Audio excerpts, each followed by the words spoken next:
पापी कौन? काशी में प्रताप मुकुट नाम का राजा राज्य करता था। उसके वज्र मुकुट नाम का एक बेटा था। एक दिन राजकुमार दीवान के लड़के को साथ लेकर शिकार खेलने जंगल गया। घूमते घूमते उन्हें तालाब मिला। उसके पानी में कमल खिले थे और हंस किलोल कर रहे थे। किनारों पर घने पेड़ थे जिन पर पक्षी चहचहा रहे थे। दोनों मित्र वहां रुक गए और तालाब के पानी में हाथ मुंह धोकर ऊपर महादेव के मंदिर पर गए। घोड़ों को उन्होंने मंदिर के बाहर बांध दिया। वो मंदिर में दर्शन करके बाहर आए तो देखते क्या है कि तालाब के किनारे राजकुमारी अपनी सहेलियों के साथ स्नान करने आई है। दीवान का लड़का तो वहीं एक पेड़ के नीचे बैठा रहा, पर राजकुमार से न रहा गया। वह आगे बढ़ गया। राजकुमारी ने उसकी ओर देखा तो वह उस पर मोहित हो गया। राजकुमारी भी उसकी तरफ देखती रही।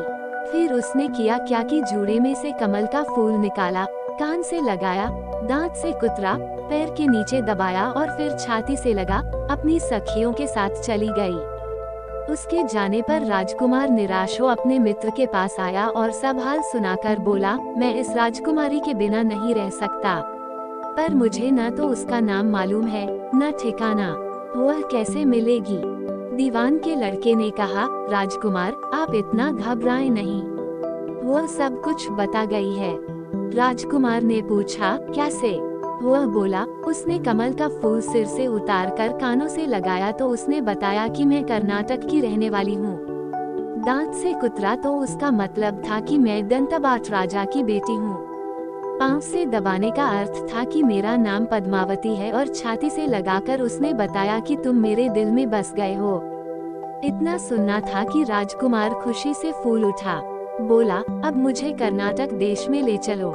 दोनों मित्र वहां से चल दिए। घूमते फिरते सैर करते दोनों कई दिन बाद वहां पहुँचे। राजा के महल के पास गए तो एक बुढ़िया अपने द्वार पर बैठी चरखा काटती मिली।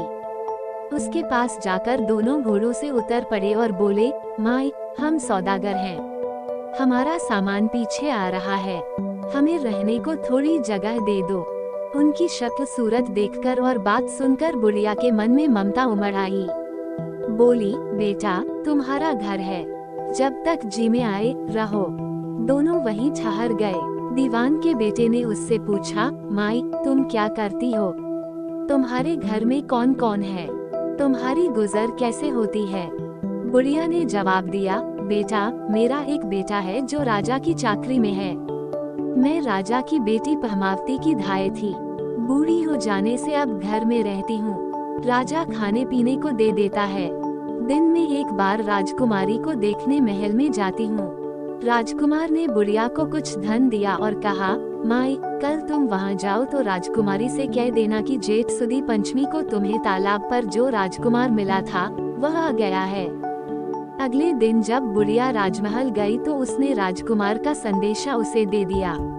सुनते ही राजकुमारी ने गुस्सा होकर हाथों में चंदन लगाकर उसके गाल पर तमाचा मारा और कहा, मेरे घर से निकल जा। बुढ़िया ने घर आकर सब हाल राजकुमार को कह सुनाया।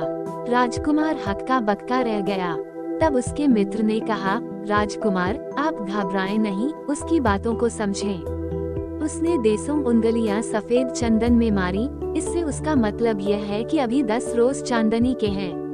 उनके बीतने पर मैं अंधेरी रात में मिलूंगी। 10 दिन के बाद बुढ़िया ने फिर राजकुमारी को खबर दी तो इस बार उसने केसर के रंग में 3 उंगलियां डुबोकर उसके मुंह पर मारी और कहा, भाग यहाँ से। बुढ़िया ने आकर सारी बात सुना दी। राजकुमार शोक से व्याकुल हो गया। दीवान के लड़के ने समझाया, इसमें हैरान होने की क्या बात है? उसने कहा है कि मुझे मासिक धर्म हो रहा है, 3 दिन और ठहरो। 3 दिन बीतने पर बुढ़िया फिर वहाँ पहुँची। इस बार राजकुमारी ने उसे फटकार कर पश्चिम की खिड़की से बाहर निकाल दिया। उसने आकर राजकुमार को बता दिया। सुनकर दीवान का लड़का बोला, मित्र उसने आज रात को तुम्हें उस खिड़की की राह बुलाया है। मारे खुशी के राजकुमार उछल पड़ा। समय आने पर उसने बुढ़िया की पोशाक पहनी, इत्र लगाया, हथियार बांधे। दोपहर रात बीतने पर वो महल में जा पहुंचा और खिड़की में से होकर अंदर पहुंच गया। राजकुमारी वहां तैयार खड़ी थी। वो उसे भीतर ले गई। अंदर के हाल देखकर राजकुमार की आंखें खुल गईं। एक से एक बढ़कर चीजें थीं। रात भर राजकुमार राजकुमारी के साथ रहा। जैसे ही दिन निकलने को आया कि राजकुमारी ने राजकुमार को छिपा दिया और रात होने पर फिर बाहर निकाल लिया। इस तरह कई दिन बीत गए। अचानक एक दिन राजकुमार को अपने मित्र की याद आई। उसे चिंता हुई कि पता नहीं उसका क्या हुआ होगा। उदास देखकर राजकुमारी ने कारण पूछा तो उसने बता दिया। बोला, वो मेरा बड़ा प्यारा दोस्त है, बड़ा चतुर है। उसकी होशियारी ही से तो तुम मुझे मिल पाई हो। राजकुमारी ने कहा, मैं उसके लिए बढ़िया बढ़िया भोजन बनवाती हूँ। तुम उसे खिलाकर तसल्ली देकर लौट आना। खाना साथ में लेकर राजकुमार अपने मित्र के पास पहुँचा। वे महीने भर से मिले नहीं थे। राजकुमार ने मिलने पर सारा हाल सुनाकर कहा कि राजकुमारी को मैंने तुम्हारी चतुराई की सारी बातें बता दी हैं, तभी तो उसने ये भोजन बनाकर भेजा है। दीवान का लड़का सोच में पड़ गया।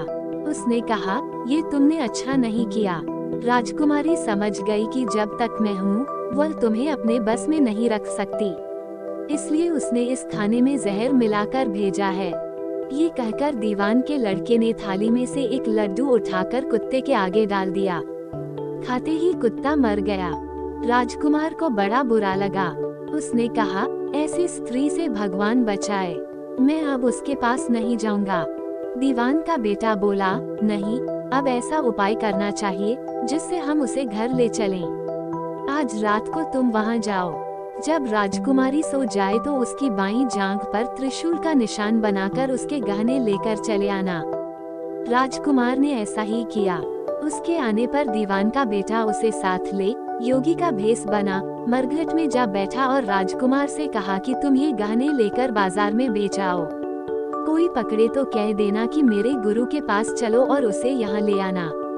राजकुमार गहने लेकर शहर गया और महल के पास एक सुनार को उन्हें दिखाया। देखते ही सुनार ने उन्हें पहचान लिया और कोतवाल के पास ले गया। कोतवाल ने पूछा तो उसने कह दिया कि ये मेरे गुरु ने मुझे दिए हैं। गुरु को भी पकड़वा लिया गया। सब राजा के सामने पहुँचे। राजा ने पूछा, योगी महाराज, ये गहने आपको कहाँ से मिले? योगी बने दीवान के बेटे ने कहा, महाराज, मैं मसान में काली चौदस को डाकिनी मंत्र सिद्ध कर रहा था कि डाकिनी आई। मैंने उसके गहने उतार लिए और उसकी बाईं जांघ में त्रिशूल का निशान बना दिया।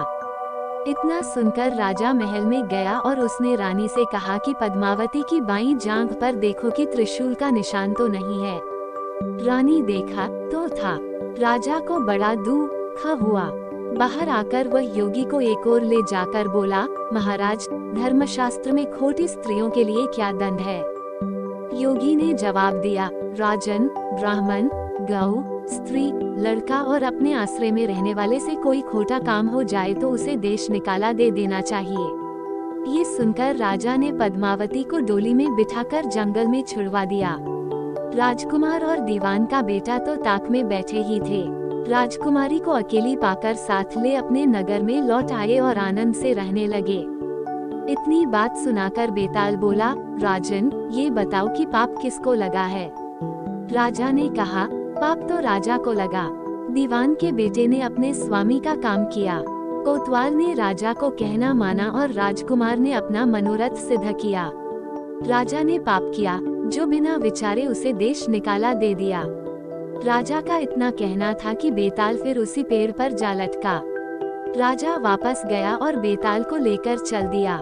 बेताल बोला, राजन, सुनो, एक कहानी और सुनाता हूँ।